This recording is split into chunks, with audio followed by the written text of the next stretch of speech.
the Gospel in Galatians. Welcome back to Short Points and to a new quarter and a new study of Sabbath School lessons. We have just finished last week reading the letters of Apostle Peter, and in the process of studying the issues there, we made so many times the parallel between the ideas, also with the ideas in the teachings of Apostle Paul. And he will be the object of our attention this coming new quarter. To be precise, we will be studying and we'll be looking at the book of Galatians. According to the author, this is kind of an anniversary study. The Protestant world is preparing to celebrate 500 years since Reformation, in the heart of which is Martin Luther and his study of the Galatians. The other theology is also deeply indebted into the study of Galatians by Jones and Waggoner. It's a very important letter, purposed to help us better understand the essence of the gospel. It is also considered to be the oldest Christian document known, also to be the first letter of Paul written in 49 AD.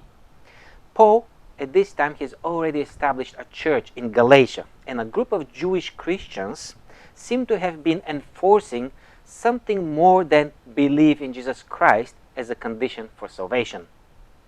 According to them, faith was not enough. Circumcision was needed, and also obedience to the law of Moses. Paul is reacting through the letter to the Galatians and clarifies out what salvation is all about, when at the same time condemns any legalism. Human mind struggles to grasp the gospel, and voluntary or involuntary, we bring our own baggage and ideas. Consciously or not, we tend to make salvation our effort. The letters to the Galatians and to the Romans have the answers that we can handle. Next quarter, we'll be looking at the letter to the Romans. It will be a fascinating study. So, let's go.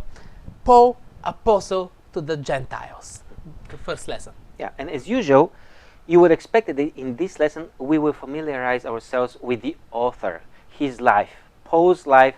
Where did he come from geographically, demographically? What was his spiritual schooling background? And if shortened down to only one sentence, here it is. Saul of Tarsus was a zealous defender of the law, the temple, and the soon-coming political redemption of Israel, manifested in the long-awaited Messiah. As you can see, there is a lot of conflict if the above said about Saul is compared to what Jesus taught his disciples. So we should expect a lot of friction between Saul, a warrior Pharisee, and Christ's followers. Reading through Saul's history, the title, Apostle to the Gentiles, sounds absurd. We have a man eager for God, jealous for God, disgusted by impostors that ridiculed and humiliated his faith. A man who died miserably on a cross, shameful as a thief, was pretending to be the Messiah? Come on, who will stop this insanity? The first time we read about Saul is in the event of stoning of Deacon Stephen in Acts chapter 6. But why is he there? Why the author makes a mention of him? It is because it's his duty, it's his job to persecute and to execute those who were opposing the Sanhedrin and its beliefs. And if the same institution accused Jesus falsely, should we expect differently for his followers? I don't think so. We have to try to understand what was in Paul's mind and heart. Stephen angered the group of foreign Jews that were arguing with him because he was downplaying the pillars of their faith, the law and the temple, and instead was placing Jesus, the crucified and risen Messiah, as the center of the Jewish faith. They couldn't live with that. It had to be exterminated. Saul was one of them. This brings an important personal question. How strongly are we convinced in what we believe? And what if we are wrong? What follows on in the book of Acts, chapter 8, 9, and 22, is Saul portrayed by the author as an obsessed destroyer of Christ's church. Breathing out murderous threats against the Christians is the exact language used in the book of Acts, chapter 9, verse 1. However, something happens on the way to Damascus, where Saul is heading on another mission of capturing Christians. I don't think that we are getting how big this is. The wording used to describe Paul's determination is a language describing a ferocious beast. He was all in, deep and complete. It seemed impossible for Saul to change. This explains the skepticism and the fear of the Christians at the time. But when Saul met grace, the miracle happened. And what really happens on the way to Damascus is Saul putting an end of kicking against the goads.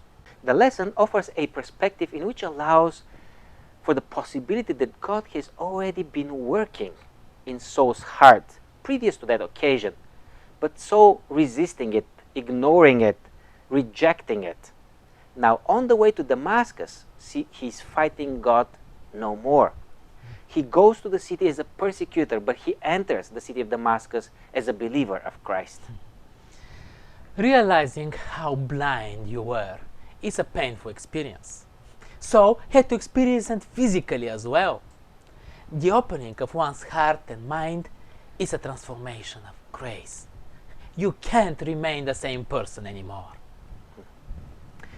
The lesson ends up with us finding now Paul, not Saul anymore, in Antioch, an ancient capital of the Roman province of Syria. A very culturally diverse city, a metropolitan in today's terms, something like 500,000 residents. It has attracted some members of the Jerusalem church who were fleeing away from the persecution there. They have opened up the gospel message to some Gentiles, and in no time there is a group of believers, Gentile believers, formed there. Barnabas is sent from Jerusalem to meet with them, and later on he brings Paul from Tarsus to teach and preach there. And this will be the first official record of Paul becoming the apostle of the Gentiles. And this is where the fun begins. Introducing new cultures, people from different religious backgrounds to the church is a shock that can't go smoothly. Some may have been okay with the occasional introduction of a Gentile here and there, but the wide opening of the doors as Paul did was a huge problem. And I'm sure that we can see some good reasons for that. They wanted to protect the church. But some believed that the Gentiles had to be circumcised as well, and that they had to observe the law of Moses. For them, Jesus wasn't enough. I'm astonished when I hear the same or similar statements even today. What else can be more than Jesus, or to supplement Jesus? Or maybe we're not getting what Jesus is about, what the gospel is. Hopefully this study will help us to get some answers. And we will be getting into it right next week with the lesson Paul's Authority and Gospel.